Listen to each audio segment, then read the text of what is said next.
Hello everyone. सो वही आज हम डिस्कस करने वाले हैं अपना third compound that is nitric acid. Dinitrogen हमने पढ़ा, अमोनिया हमने पढ़ा, तो आज हम टर्न लेंगे नाइट्रिक एसिड की।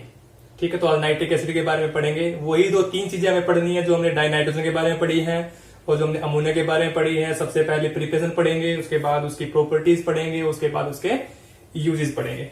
तो let's start with the nitric acid. Formula क्या होता है? फॉर्मूला होता है HNO3।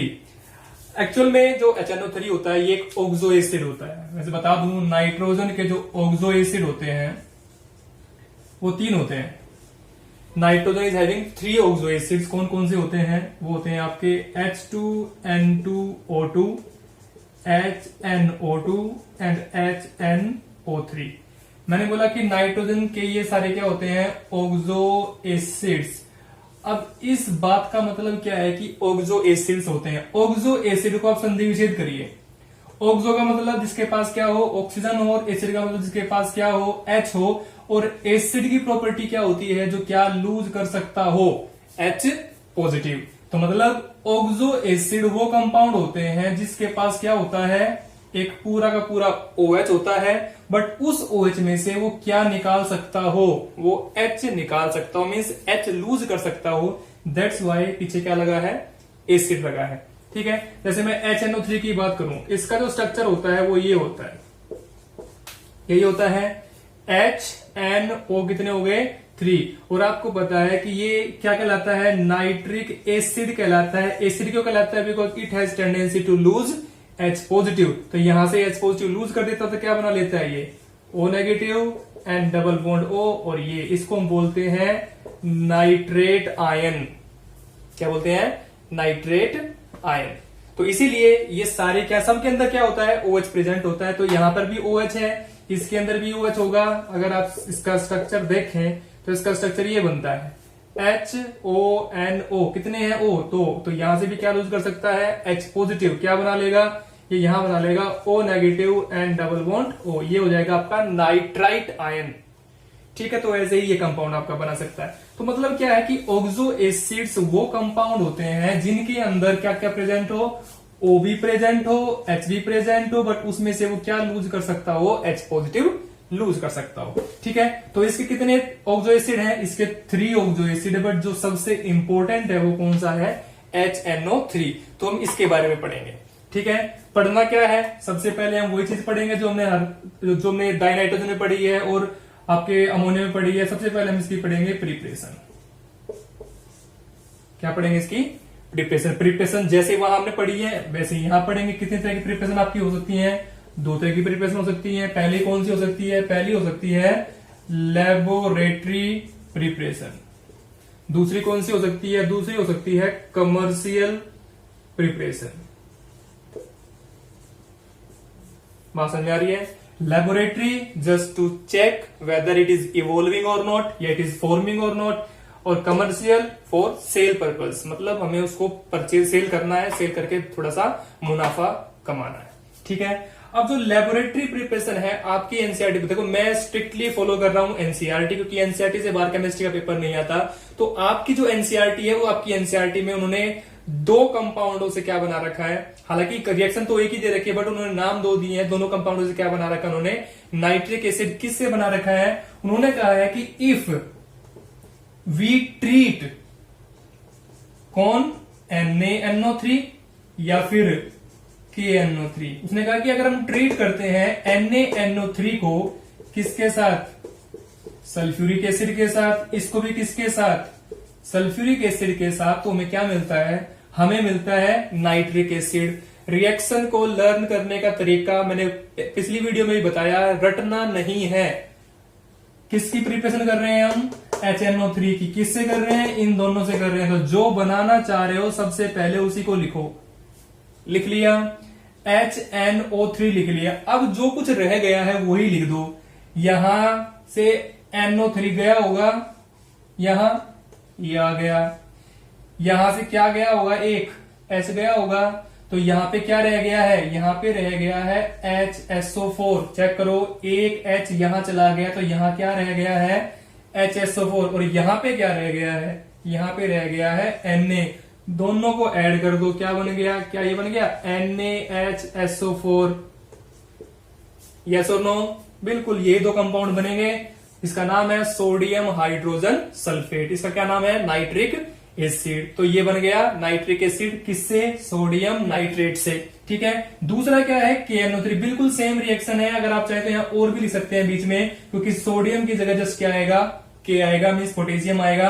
तो potassium nitrate when reacting with H2SO4, so what it will give you, it will give you the same product, just in place of sodium what will come, potassium will come. कैसे, जो मैंने वही कहा, जो बनाना है वो हमने पहले ही लिख लिया।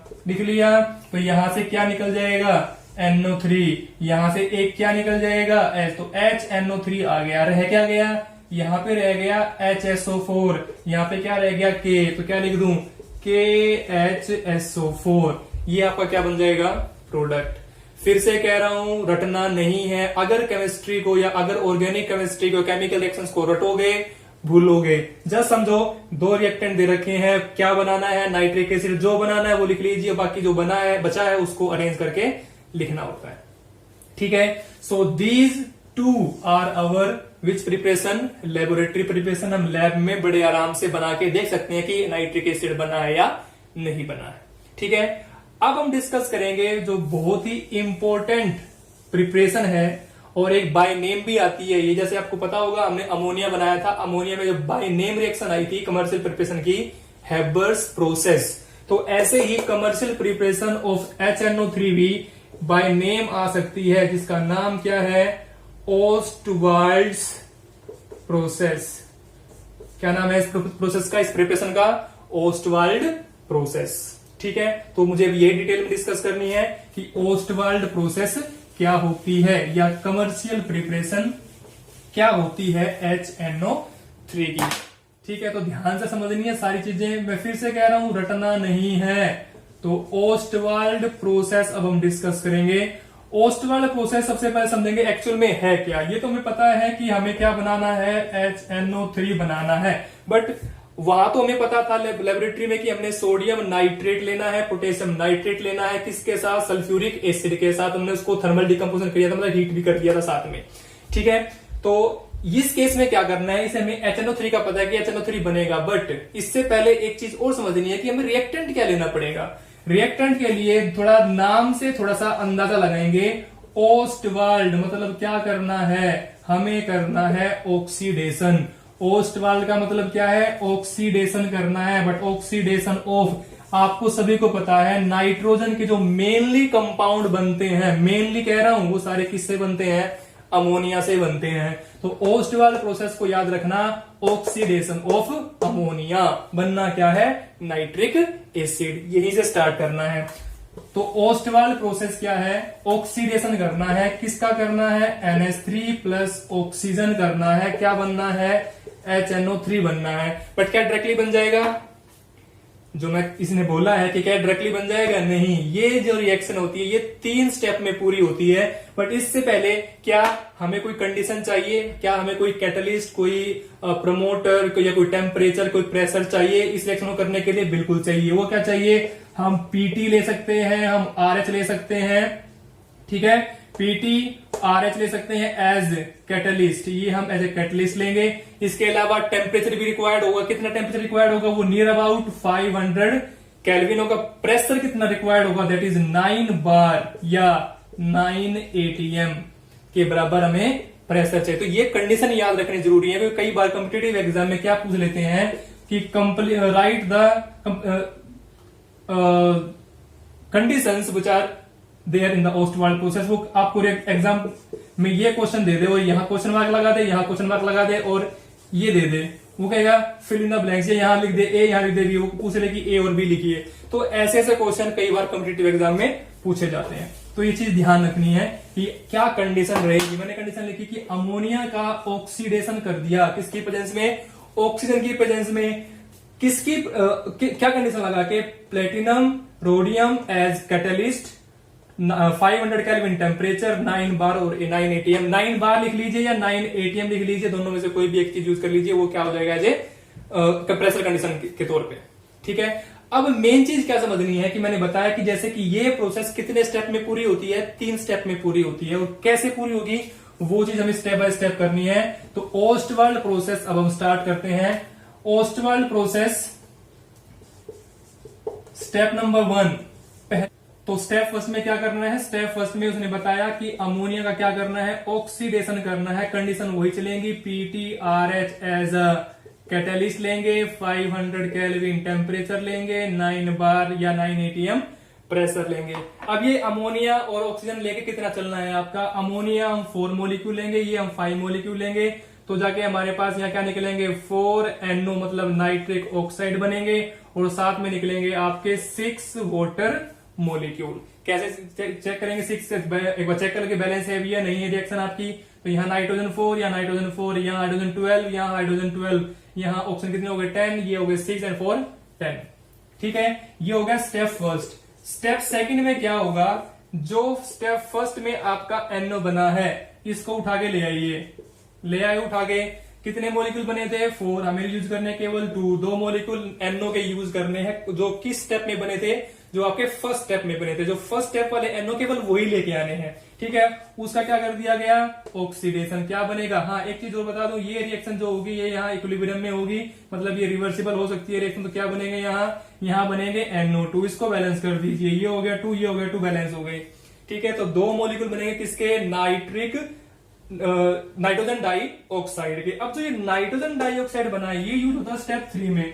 तो स्टेप 3 में क्या होगा कि जो स्टेप सेकंड में NO2 बना है, अब NO2 जो बना है स्टेप 2 के अंदर कितने मॉलिक्यूल यूज करेंगे, हम 3 मॉलिक्यूल यूज कर लेंगे। किसके साथ, बनाना क्या है, एसिड। क्या चाहिए, H चाहिए। H आने के लिए हम क्या डाल देंगे इसके अंदर, वाटर, और यहां बन जाएगा आपका HNO3 और साथ में निकलेगा NO। रिएक्शन को बैलेंस कर लेंगे। बैलेंस करने के लिए क्या करेंगे, चेक करो, यहाँ H कितने हो गए 2, मल्टीप्लाई बाय 2 कर दूं, N कितने हो गए 3, यहाँ N1 2 N1 3, यहाँ O कितने हो गए 3 2 जा 6, 6 N1 7, यहाँ 3 2 जा 6 N1 7, मतलब इक्वेशन क्या हो गई, बैलेंस। अब यहाँ पे एक चीज याद रखनी है कि जो NO यहाँ बना है ये बार बार क्या होता रहेगा, रिसाइकल। क्यों, क्योंकि जो NO था वो किस स्टेप में यूज हुआ है, सेकंड स्टेप। जो यहाँ निकलेगा वो यहां जाके सेकंड स्टेप में यूज हो जाएगा, फिर से क्या बनाएगा NO, और फिर से NO यूज हो जाएगा किस स्टेप में, थर्ड स्टेप में।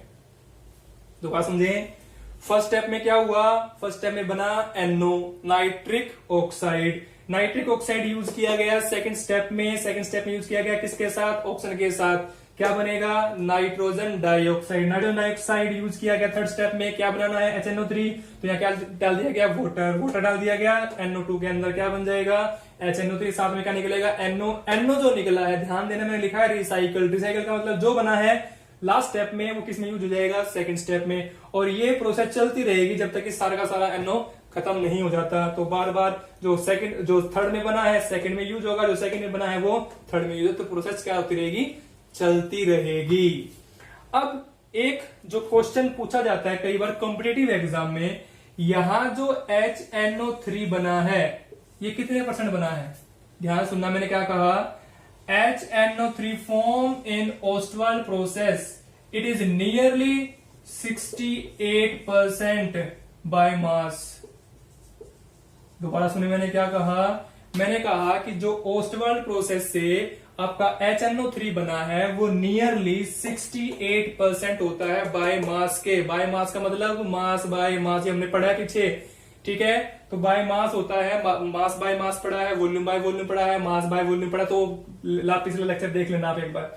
तो जो HNO3 यहां बना है that is 68% by mass. But ध्यान देना, ये जो 68% बना है, अगर मैं इसको 100% बनाना चाहूं तो क्या करना पड़ेगा, क्या 100% बन जाएगा, बिल्कुल बन जाएगा। अगर मैं इसको मतलब जो ये HNO3 यहां बना है 68% जो बना है, अगर मैं इसको क्या कर दूं, डिहाइड्रेटेड किसके साथ, H2SO4 के साथ, तो नियरली 98% बाय मास बन जाएगा कौन, HNO3। दोबारा समझे मैंने क्या कहा, जो ओस्टवाल्ड प्रोसेस में HNO3 बना है ये कितना % होता है, 68% होता है बाय मास। अगर मैं 68% को क्या कर दूं, डिहाइड्रेट कर दूं, किसकी प्रेजेंस में, H2SO4 की प्रेजेंस में। और H2SO4 भी कैसा, ये कंसंट्रेटेड H2SO4, इसकी वजह में तो ये क्या हो जाएगा, नियर अबाउट 98% हो जाएगा बाय मास। बच्चे कई बार क्वेश्चन पूछते हैं सर लैब में कौन सा यूज होता है, तो लैब में यही यूज होता है। जो आपकी लैब होती है तो केमिस्ट्री लैब होती है, केमिस्ट्री लैब के अंदर नियरली 68% वाला ही HNO3 यूज होता है, 100% या 98% वाला यूज नहीं होता। ठीक है, बात समझ आई। So that is about the commercial preparation of HNO3।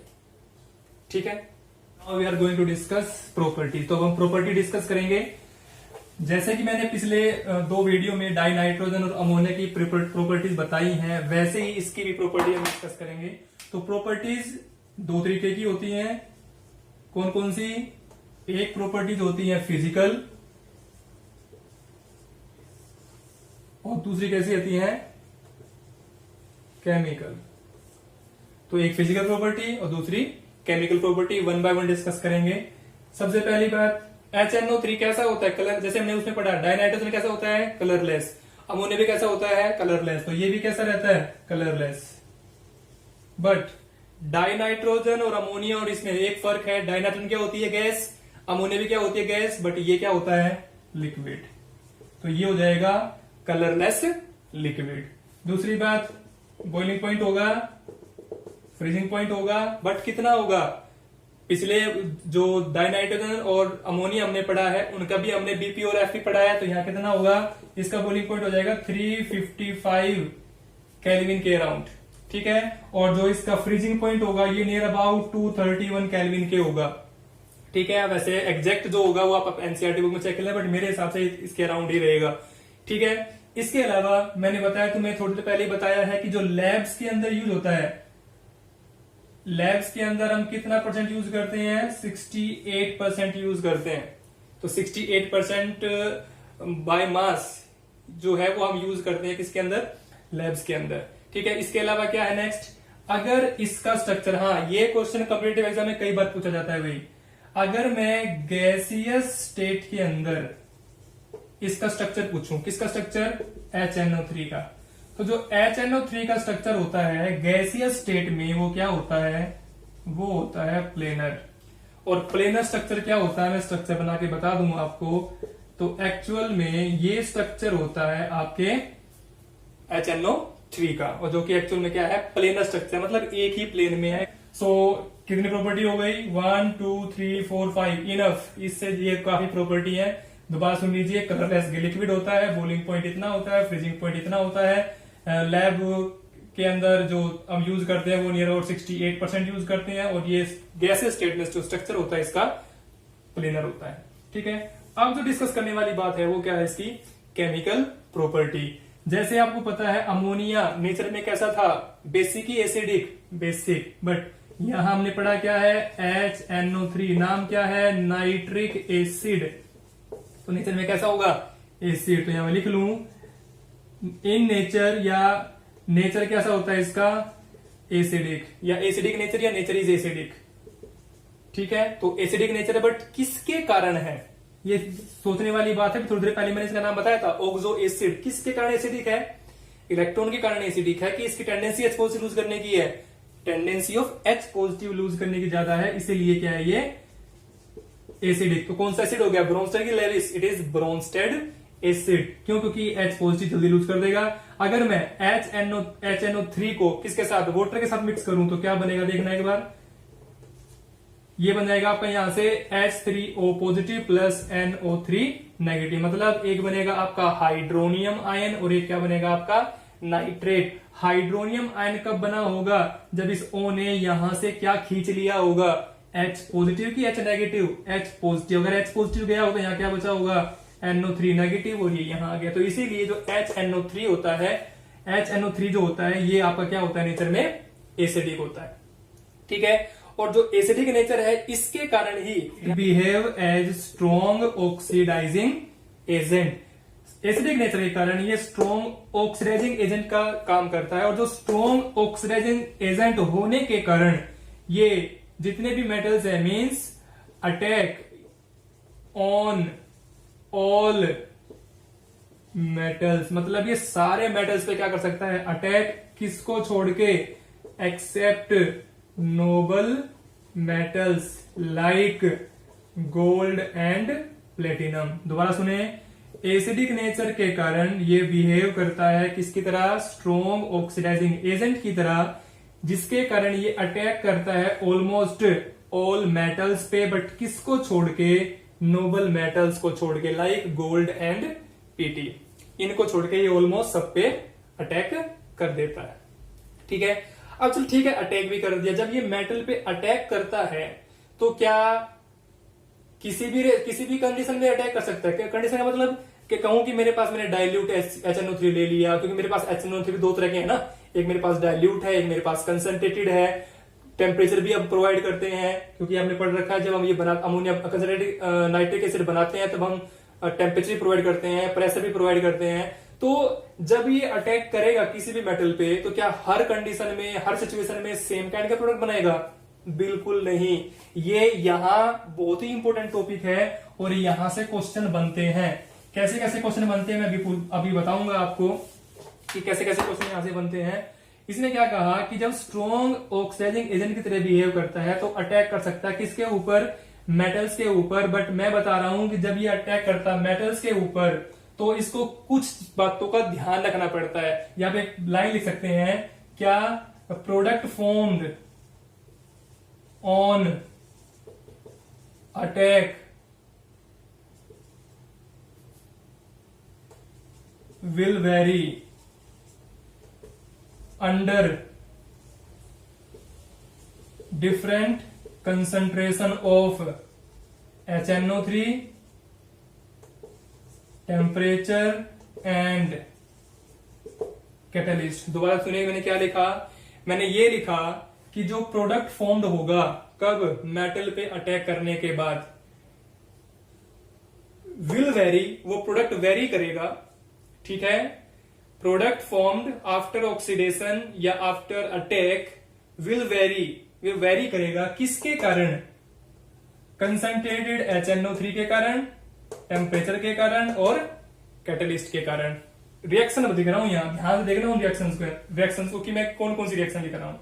मैंने लिखा Cu और यहां मैंने लिखा HNO3। दूसरी रिएक्शन भी मैं ये लिख रहा हूं, Cu एंड HNO3। यहां क्या बनेगा, यहां क्या बनेगा? आप कहोगे सर सेम ही चीज तो लिखी है, तो सेम ही चीज बनेगी। बट अब देखना मैं क्या लिख रहा हूं, मैं ये यहां इसको लिख रहा हूं डाइल्यूट और इसको मैंने कर दिया कंसंट्रेटेड। इसको मैंने क्या कर दिया, डाइल्यूट, इसको मैंने क्या कर दिया, कंसंट्रेटेड। डाइल्यूट है तो प्रोडक्ट बनेगा यहां CuNO3 ट्वाइस, यहां भी क्या बनेगा, CuNO3 ट्वाइस। अब आप फिर से कहोगे कि सर प्रोडक्ट तो सेम बना, कहोगे नहीं सर प्रोडक्ट सेम बना, बट अब जो करने वाला हूं वो बिल्कुल डिफरेंट होगा। क्या होगा कि जब कॉपर रिएक्ट करता है डाइल्यूट HNO3 के साथ, मेन प्रोडक्ट जो बनता है, या ये कह लीजिए कि कॉपर का जो प्रोडक्ट बनता है CuNO3 2 दोनों सेम बनता है, बट जो नाइट्रोजन के ऑक्साइड बनते हैं, यहां क्या बनेगा, NO along with water, water दोनों में निकलेगा। ठीक है, बट जो यहां बनेगा वो कुछ और होगा। क्या बना यहां, NO2, वहां क्या बना, NO।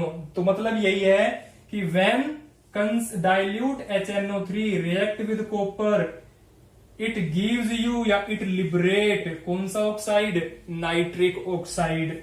But when concentrated HNO3 react with copper it liberate, ये निकालती है बाहर कौन सा ऑक्साइड, नाइट्रोजन डाइऑक्साइड। बात को समझ में आई? किसके कारण चेंज हुआ ये, कंसंट्रेशन के कारण। यहां डाइल्यूट लिया मैंने, यहां मैंने क्या लिया, कंसंट्रेटेड। अगर इनको बैलेंस करने बैठोगे तो यहां ये आई थिंक ये 3 मिलेगा, ये 8 मिलेगा, इसके लिए यहां ये 3 हो जाएगा। ठीक है, अब इसको बैलेंस करोगे तो ये यहां पे आपका हो जाएगा 4। चेक कर लीजिए एक बार, 3Cu N कितने हो गए, 8। सो 2 यहां है और 3 यहां है, तो 2 3 जा 6, तो यहां आ जाएगा 2 NO बाहर निकल जाएंगे। तो यहां पे आपके हो गए 8, ये हो गए, ओ कितने हो गए, 8 3 जा 24 और ये हो गए 3 2 जा 6 3 जा 18, 18 and 2 20 and 4 24। ठीक है, तो ये इस तरीके से मतलब बैलेंसिंग तो आप कर सकते हैं। अगर बैलेंसिंग नहीं आती है तो उसके ऊपर स्पेशल वीडियो बनाऊंगा, तो उसके उस टाइम आपको थोड़ा ध्यान रखना है। ठीक है, तो बस मेरा कहने का जो मतलब समझाने का जो मतलब था यहाँ वो ये था कि जब डाइल्यूट HNO3 लेंगे तो क्या बनेगा NO, और जब कंसंट्रेटेड लेंगे तब क्या बनेगा यहाँ NO2। एक एग्जांपल और ले लेते हैं, इस टाइप हम एग्जांपल ले लेते हैं जिंक का, और ये एग्जांपल आपकी बुक के अंदर दे रखे होंगे। ठीक है, फिर से मैं एग्जांपल ले रहा हूं जिंक प्लस HNO3, और दूसरा ले रहा हूं जिंक प्लस HNO3। फिर से वो सिचुएशन, यहां कैसा ले लिया डाइल्यूट, यहां कैसा ले लिया कंसंट्रेटेड। प्रोडक्ट क्या बनेगा, वहां क्या बना था कॉपर नाइट्रेट, यहां क्या बन जाएगा, यहां बन जाएगा जिंक नाइट्रेट, यहां भी क्या बनेगा जिंक नाइट्रेट। फर्क सिर्फ कहां होगा, वाटर भी निकलेगा साथ में क्या निकलेगा, साथ में निकलेगा आपका वाटर भी। मैंने वाटर पहले से ही लिख दिया। अब जो डिफरेंस आएगा वो डिफरेंस यहां वाले प्रोडक्ट में आएगा। अब आप कहोगे सर वहां आप लिख दो NO, यहां आप लिख दो NO2। क्या कॉपर के केस में तो बना था, क्या इसमें भी बनेगा? नहीं, इसमें जैसे यही डिफरेंस है, यहां NO की बजाय क्या बनेगा नाइट्रस एसिड, जिसको आप क्या बोलते हो लाफिंग गैस। तो ये नाइट्रस एसिड बनेगा और ये सेम बनेगा। कंसंट्रेटेड में वहां भी NO2 बना था, यहां भी NO2 बनेगा, बट डाइल्यूट में वहां क्या बना था NO, यहां क्या बन जाएगा N2। बात समझ में आ गई? तो जब भी वो रिएक्ट करेगा मेटल के साथ और जो प्रोडक्ट फॉर्म जो होगा वो वेरी करेगा, किसके कारण, डिफरेंट कंसेंट्रेशन के कारण। किसकी कंसेंट्रेशन, HNO3 के कारण, टेम्परेचर के कारण और कैटलिस्ट के कारण भी वो क्या करेगा, उसका जो प्रोडक्ट होगा वो प्रोडक्ट क्या करेगा वेरी। ठीक है, एक बहुत ही इंपॉर्टेंट बात है इसके बाद बताने की, वो पॉइंट भी आप थोड़ा लिख लेंगे यहाँ। ये कई बार एग्जाम में पूछा भी गया है, कॉम्पिटिटिव एग्जाम में पूछा गया है, बोर्ड एग्जाम की बात नहीं कर रहा हूं। उसने क्वेश्चन ये पूछा गया है कि HNO3 will not react with following metals. मैं कुछ मेटल्स यहां लिखूंगा, इनके साथ जो कंसंट्रेटेड HNO3 है ये रिएक्ट नहीं करता है। कौन कौन से हैं, एक क्रोमियम है और एक एल्यूमिनियम है। ये आपकी एनसीईआरटी में लिखा हुआ है, तो थोड़ा ध्यान से देखना, ठीक, ध्यान से पढ़ दिया याद रखना, क्योंकि ये क्वेश्चन बनते हैं कॉम्पिटिटिव एग्जाम में। मैं प्रैक्टिस आप ही करवाऊंगा एमसीक्यूज की, क्योंकि इस बार 35 मार्क्स के एमसीक्यू जाने हैं। तो जिस टाइम मैं एमसीक्यूज की प्रैक्टिस करवाऊंगा तो उस टाइम आपको चीज थोड़ी ध्यान रखनी है कि हाँ ये काम होने वाला है। ठीक है, तो metals like chromium and aluminium do not react with concentrated HNO3। अब क्वेश्चन ये और बनता है वाई, भाई रिएक्शन नहीं करते, ऐसा क्यों होता है, क्यों नहीं रिएक्शन करते? अगर आपको याद हो तो 9th और 10th क्लास में, 9th क्लास में एक क्वेश्चन आता है, 10th क्लास में आता है शायद, वो मैग्नीशियम रिबन वाला। 10th क्लास में क्वेश्चन आता है वाई वी शुड रब magnesium ribbon before burning. Magnesium ribbon को बर्न करने से पहले में हमें रब क्यों करना चाहिए? उसका आंसर बस लिखते हैं, क्योंकि मैग्नीशियम के ऊपर मैग्नीशियम ऑक्साइड्स की एक पैसिव लेयर बन जाती है, तो उस लेयर को हटाने के लिए हमें क्या करना पड़ता है, उसको रब करना पड़ता है। यहां पर भी बिल्कुल सेम केस हुई है। ठीक है, आंसर क्या लिखोगे, because of the formation of passive layer on the surface of these metals. तो आंसर क्या लिखा जाएगा, because of the formation of a passive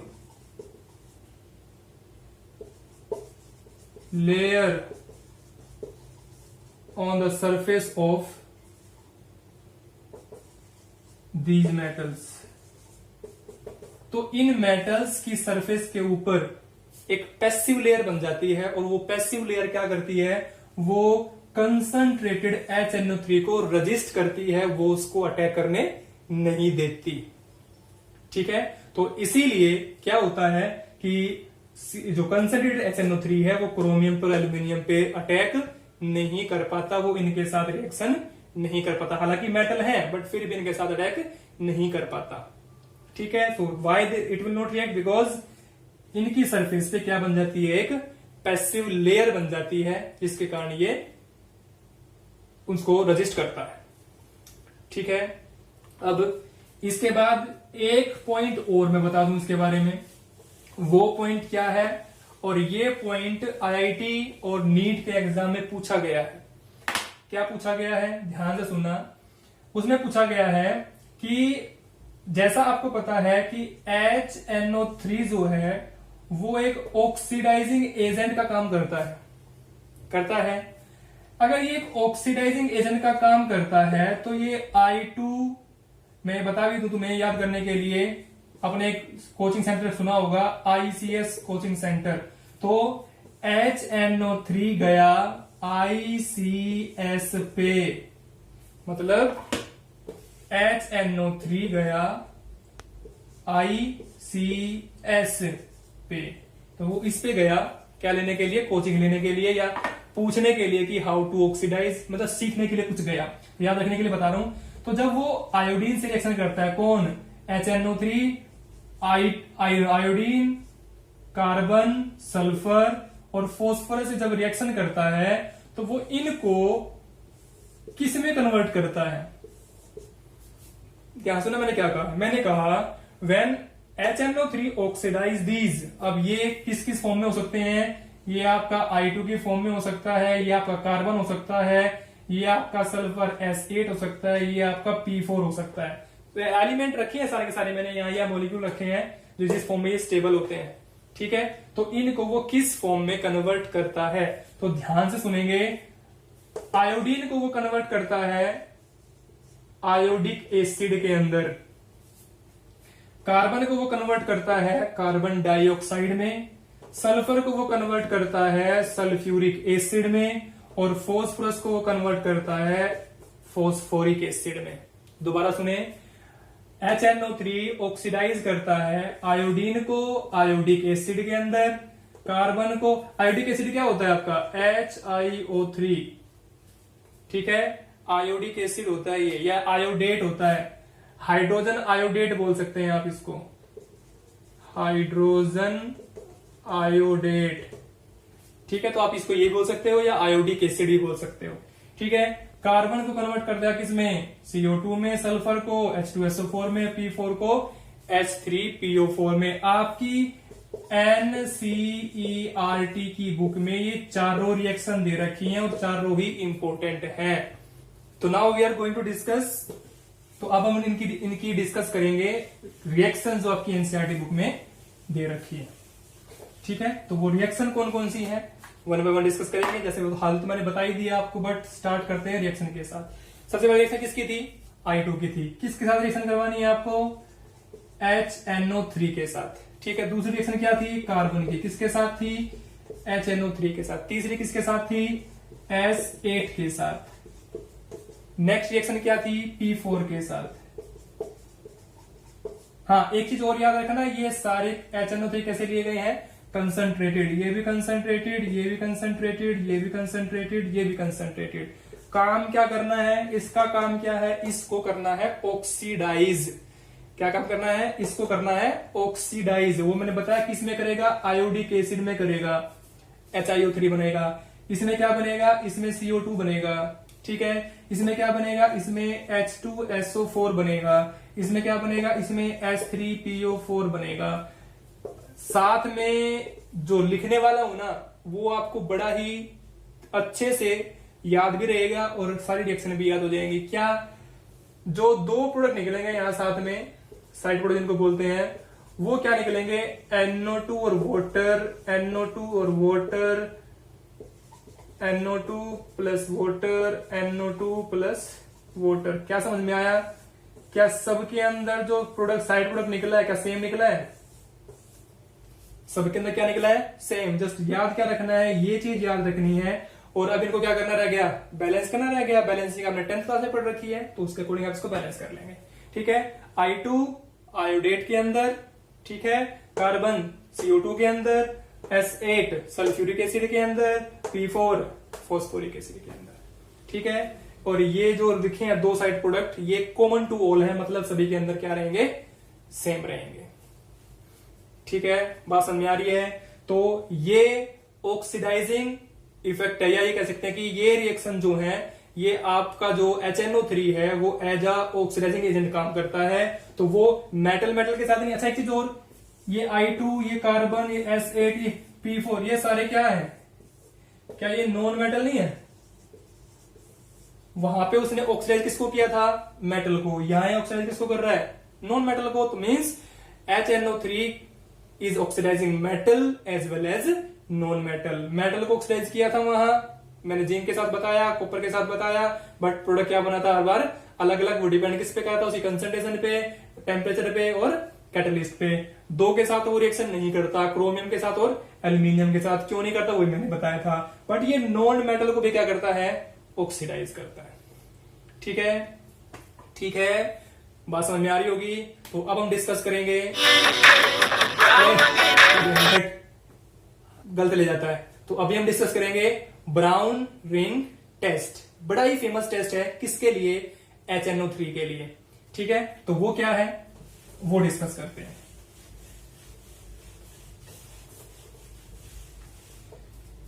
तो अभी हम डिस्कस करने वाले हैं ब्राउन रिंग टेस्ट। बड़ा ही फेमस टेस्ट है। किसके लिए टेस्ट है ये, ब्राउन रिंग टेस्ट जो होता है वो किसकी डिटेक्शन के लिए हम करते हैं, नाइट्रेट की डिटेक्शन के लिए करते हैं। ठीक है, और कॉम्पिटिटिव एग्जाम में इसकी रिएक्शन पूछ ली जाती है कि write the reaction which takes place in brown ring test, या write a chemical reaction for nitrate detection, या नाइट्रेट डिटेक्शन के लिए कोई टेस्ट लिखिए, कोई रिएक्शन लिखिए, या ब्राउन रिंग टेस्ट की रिएक्शन लिखिए। तो कहने का मतलब कि वो कैसे भी आपसे पूछ सकता है। ठीक है, किसकी डिटेक्शन के लिए यूज करते हैं, NO3 की डिटेक्शन के लिए यूज करते हैं। इस रिएक्शन के अंदर हमें करना क्या होता है, मैं अभी यहां थ्योरेटिकल पार्ट में नहीं जाऊंगा, बस मैं आपको थोड़ा सा सिंपल में बता दूं कि कैसे लेना है। मान लीजिए आपको एक बाउल के अंदर क्या दे दिया गया, सैंपल दे दिया गया। आप लैब में गए, लैब में जाने के बाद आपको क्या दे दिया गया, सैंपल, और आपसे पूछा गया find out the anion. NO3 negative क्या है, एनायन। तो उसने कहा कि एनायन बताइए कौन सा है इस सैंपल के अंदर। मुझे नहीं पता, किसको पता है, टीचर को पता है। टीचर ने दिया सैंपल, सैंपल लेके आप क्या करोगे, देखोगे कि क्या है क्या नहीं है, खाओगे नहीं, सूंघोगे नहीं, क्या करके देखोगे, टेस्ट करके देखोगे। वो प्रीलिमिनरी टेस्ट करते हैं, उसके बाद वो केमिकल टेस्ट करते हैं। ठीक है, तो सैंपल के अंदर सबसे पहला काम क्या करना है, किस टेस्ट के लिए, ब्राउन रिंग टेस्ट के लिए सैंपल को लो और इसका क्या बनाइए, aqueous solution of given nitrate sample. मैंने कहा नाइट्रेट सैंपल क्योंकि ये मुझे पता है कि मैंने नाइट्रेट दे रखा है, बट अगर नहीं दे रखा, आपको नहीं पता, तो आप यहाँ नाइट्रेट को हटा सकते हो। तो मैंने सैंपल लिया, क्या किस फॉर्म में लिया, एक्वस फॉर्म, मतलब मैंने उसको एक टेस्ट ट्यूब के अंदर लिया, थोड़ा सा क्या डाल दिया, पानी डाल दिया। अब उसके अंदर क्या डालना है, उसके अंदर आपको डालना है एक्वस फेरस सल्फेट सॉल्यूशन। मतलब फेरस सल्फेट का भी सॉलिड होता है, उसका भी एक्वस सॉल्यूशन बना के उसके अंदर डालना है। अब ये डालने के बाद एक थर्ड चीज जो है, ध्यान सुनना, मैं इसको डायग्रामेटिकली बता रहा हूं, फिगर वाइज बता रहा हूं। आपने टेस्ट ट्यूब में सबसे पहले क्या लिया, टेस्ट ट्यूब में आपने लिया सैंपल, ले लिया। उसके बाद आपने क्या ऐड किया, आपने ऐड किया FeSO4। ठीक है, फिर FeSO4 ऐड कर दिया, सैंपल ले लिया, ये सैंपल आ गया, फिर आपने ऐड कर दिया FeSO4। अब क्या करना है, अब आपको ध्यान देते हुए कैसे, आपको क्या लेना है, आपको लेना है ड्रॉपर। ठीक है, ड्रॉपर की हेल्प से इस जो साइड में ये टेस्ट ट्यूब की जो वॉल है, यहां से टच करते हुए आहिस्ता आहिस्ता क्या ऐड करना है, मैंने ड्रॉपर लिया है तो यहां आहिस्ता आहिस्ता क्या ऐड करना है, कंसंट्रेटेड सल्फ्यूरिक एसिड। तो यहां पे ऐड करेंगे कंसंट्रेटेड H2SO4। ध्यान रखना कैसे करना है, side by touching side of TT का मतलब टेबल टेनिस नहीं, टीटी का मतलब टेस्ट ट्यूब से यहां। ठीक है, तो by touching the side of test tube की साइड को टच करते हुए आहिस्ता आहिस्ता आहिस्ता इसे ड्रॉप बाय ड्रॉप क्या डालना है, आपको कंसंट्रेटेड H2SO4 डालना है। क्या होगा, होने वाला क्या है, जो टेस्ट ट्यूब आपने ली थी, नीचे क्या पड़ा हुआ है यहां सॉल्यूशन, ठीक है। ऊपर आपका जैसे सॉल्यूशन के अंदर जाएगा तो ऊपर आपका क्या आ जाएगा H2SO4। आपको क्या मिलेगा, जो दोनों सॉल्यूशन है, मतलब जो नीचे सॉल्यूशन किसका था, सैंपल का और FeSO4 का, और ऊपर क्या आ गया H2SO4, कंसंट्रेटेड H2SO4। तो यहां आपको क्या मिलेगा, एक रिंग बन जाएगी, किस कलर की, ब्राउन कलर की। ध्यान रखना, ये बीच में बनेगी, किस किस के बीच में बनेगी, ऊपर H2SO4, बीच में रिंग आ गई, और नीचे क्या बन गया आपका जो सॉल्यूशन बना था यहां सैंपल का और FeSO4 का। तो ये जो बीच में जो रिंग बनती है, अगर ब्राउन रिंग बनी तो वो कन्फर्मेशन किसकी है, कन्फर्मेशन है NO3 नेगेटिव की। टेस्ट को दोबारा समझें, आपको क्या मिला, सैंपल, एक सैंपल में से थोड़ा सा कंपाउंड या थोड़ा सा सोल्ट आपने किस में डाल लिया, टेस्ट ट्यूब में, टेस्ट ट्यूब में डाल लिया, ऊपर से क्या डाल लिया, वाटर, क्या बना लिया, डिसोल्व करके एक्वस सॉल्यूशन। एक्वस सॉल्यूशन लेने के बाद आपने उसमें क्या डाला, एक्वस सॉल्यूशन किसका, FeSO4 का, और फिर थर्ड चीज आपने क्या डाली, third thing is concentrated H2SO4। ध्यान देते हुए by touching side of test tube की साइड को टच करते हुए डालनी है, एकदम से नहीं डालनी, अदरवाइज वो जंप करके फेस पे आ सकता है। क्या होगा, जैसे ही आपने H2SO4 डाला तो वहां रिएक्शन होगी, बट एक चीज ध्यान रखना, जो H2SO4 है वो ऊपर रह जाएगा, सैंपल है वो नीचे रह जाएगा, दोनों के बीच में एक मिरर या एक रिंग, मिरर नहीं रिंग बन जाएगी, मतलब एक सेपरेशन रिंग बन जाएगी H2SO4 के बीच में और नीचे वाले सैंपल के बीच में। अगर वो रिंग बनती है, रिंग किस कलर की बनेगी, ब्राउन कलर की। अगर ब्राउन कलर की रिंग बनती है तो किसकी कंफर्मेशन हो जाती है, नाइट्रेट आयन की कंफर्मेशन होती है कि NO3 नेगेटिव इसके अंदर प्रेजेंट है। बात समझ में आई। तो ये आपका क्या था, टेस्ट था, किसका टेस्ट था, brown ring test for nitrate. अब हम क्या डिस्कस करेंगे, अब हम डिस्कस करेंगे इसकी केमिकल रिएक्शन। ये केमिकल रिएक्शन में सबसे पहले आपको पता है कि सबसे पहले आपने क्या लिया था, सैंपल, फिर क्या लिया था, फेरस सल्फेट, फिर क्या लिया था, H2SO4। तो इसकी केमिकल रिएक्शन क्या बनेगी और क्या प्रोडक्ट इसका बनेगा। सैंपल के अंदर सबसे पहले क्या था, NO3 नेगेटिव, फेरस सल्फेट में क्या होगा, Fe2 पॉजिटिव, प्लस H2SO4 से क्या आएगा, H पॉजिटिव। तो क्या बना होगा, यहां बना होगा आपका NO plus Fe3 positive plus water. तो इस केस के अंदर जो लास्ट के दो प्रोडक्ट बने हैं Fe3 पॉजिटिव और H2O, ये दोनों आपस में इंस्टेंटली क्या कर लेंगे, कंपाउंड बना लेंगे, और वो कंपाउंड क्या होगा, FeH2O6, FeH2O6 2 पॉजिटिव। ये कोऑर्डिनेशन कंपाउंड ये इसी स्टेप में बना लेंगे, या ये स्टेप में ये ट्रांजिशन स्टेप होगा तो ये यहाँ पे आते इसमें कन्वर्ट हो जाएंगे। दूसरा क्या रह गया आपके पास, NO रह गया। तो सेकंड स्टेप आप इसको फर्स्ट स्टेप मान सकते हो कि स्टेप 1, सेकंड स्टेप में क्या होगा, फर्स्ट स्टेप में क्या हो गया है, फर्स्ट स्टेप में हो गया है ये तीन चीज बन गई। सेकंड स्टेप में क्या होगा कि अब जो एक NO है ये इनमें से एक वाटर को डिस्प्लेस करेगा और क्या बनाएगा, ये बनाएगा FeH2O5NO, और प्लस में बाहर क्या निकल जाएगा, बाहर निकल जाएगा आपका वाटर। जो ये कॉम्प्लेक्स कंपाउंड बना है, ये ही कंपाउंड आपका किस कलर का होता है, ब्राउन कलर का। चार्ज लगा लेंगे, यहाँ 2 पॉजिटिव, यहाँ से यहाँ 2 पॉजिटिव है, तो ब्राउन कलर का कॉम्प्लेक्स बनता है, और ये ही आपकी क्या बनाता है, रिंग बनाता है इन बिटवीन द सॉल्यूशन। ठीक है, तो ये केमिकल रिएक्शन होती है जब भी आप ब्राउन रिंग टेस्ट करते हो। ठीक है, तो ये 2 स्टेप में पूरी हो जाती है। तो मेनली जो क्वेश्चन पूछा था कई बार बोर्ड एग्जाम में, वो इस रिलेटेड पूछा जाता है कि what is the complex compound formed during the brown ring test. तो कॉम्प्लेक्स कंपाउंड जो बनता है ब्राउन रिंग टेस्ट के अंदर, तो वो कंपाउंड ये बनता है। ठीक है, या कई बार क्वेश्चन ये भी पूछ लेते हैं कि राइट द फॉर्मूला, या what is the formula of brown ring compound formed in brown ring test. ठीक है, तो वो आपको ध्यान रखना कि ये वो कंपाउंड है जो बनता है। ठीक है, so that is about this one, brown ring test. अब हम डिस्कस करेंगे इसके यूजेस किसके, इसके नहीं, यूजेस करेंगे हम नाइट्रिक एसिड के, क्योंकि आपको पता है कि हम 3 चीज डिस्कस करते आए हैं अब तक। प्रिपरेशन हमने कर ली, प्रॉपर्टीज हमने कर ली, और अब हम डिस्कस करेंगे यूजेस। तो यूजेस किसके, HNO3 के, यूजेस ऑफ HNO3। सबसे पहला यूज क्या है, आपको पता था अमोनिया भी किसमें यूज होता है, फर्टिलाइजर में। तो इसका यूज कहाँ होता है, फर्टिलाइजर्स के अंदर। ठीक है, इन मैन्युफैक्चरिंग ऑफ फर्टिलाइजर्स। दूसरा यूज कहाँ होगा? दूसरा यूज जो इसका है वो एक्सप्लोसिव के तौर पे हम यूज करते हैं, ठीक है, इन द प्रिपरेशन या इन द प्रोडक्शन ऑफ या in the manufacturing of explosive. Explosive कौन कौन से? नाइट्रोग्लिसरीन और दूसरा है आपका TNT, ट्राई नाइट्रोटोलुएन। तो ये जो एक्सप्लोसिव है ये किससे बनते हैं? ये नाइट्रिक एसिड से बनते हैं। नेक्स्ट इसके अलावा है एक्वारिजिया। एक्वारिजिया आपने सुना होगा, जो आपने देखा होगा गोल्ड स्मिथ के पास हम जाते हैं ज्वेलरी साफ कराने के लिए, तो वो जो सोल्यूशन उसके पास होता है वो क्या होता है? एक्वारिजिया, ठीक है, जो कि मिक्सर होता है आपका HNO3 का और HCl का, ठीक है, तो उसके अंदर भी हम इसका यूज करते हैं। नेक्स्ट होता है पिकलिंग।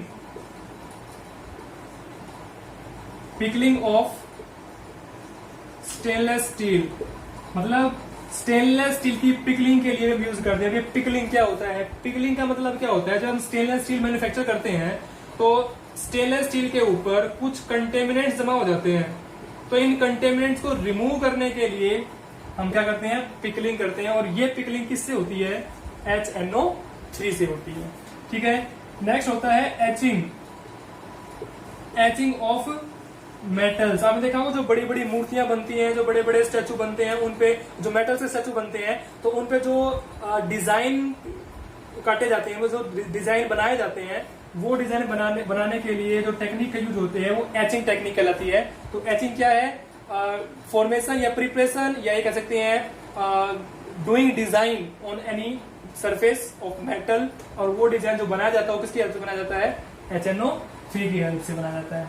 इसके अलावा इसका यूज होता है डाइज के अंदर भी, ठीक है, डाइज में भी और कोल तार में भी। जो कोल तार बनता है, तार कोल बोलते हो जिसको आप, तो कोल तार के अंदर भी इसको बनाने के लिए भी किसका यूज होता है? HNO3 का यूज होता है। पास में आ गई। इसके अलावा नेक्स्ट लिख लीजिए आप, इन द प्रोडक्शन ऑफ या the formation of polymer. Polymer बनाने के लिए स्पेशली कौन सा पॉलीमर? प्लास्टिक। प्लास्टिक बनाने के लिए भी किसका यूज होता है? HNO3 का यूज होता है। एक 8 यूज हो लिख लीजिए, इन द एक्सट्रैक्शन, तो not extraction, purification. Purification of precious metal like gold, silver, PT, इनकी प्यूरिफिकेशन के लिए हम किसका यूज करते हैं? HNO3 का यूज करते हैं, ठीक है। सो ये 8 यूज है, बहुत है, 1 या 2 नंबर में क्वेश्चन पूछ रहा था, पर मैंने आपको 8 बताए हैं। बट एक चीज का ध्यान रखना, जितने भी यूजेस NCERT बुक में दे रखे, तो NCERT तो मेरी रिक्वेस्ट है इसे लाइन बाय लाइन पढ़नी है, क्योंकि NCERT से बाहर कुछ नहीं आएगा। और जो 35 मार्क्स के MCQs है वो इन्हीं के अंदर से पूछे जाएंगे, बाहर से नहीं आएंगे, ठीक है। So that is all about nitric acid. मिलते हैं नेक्स्ट वीडियो में।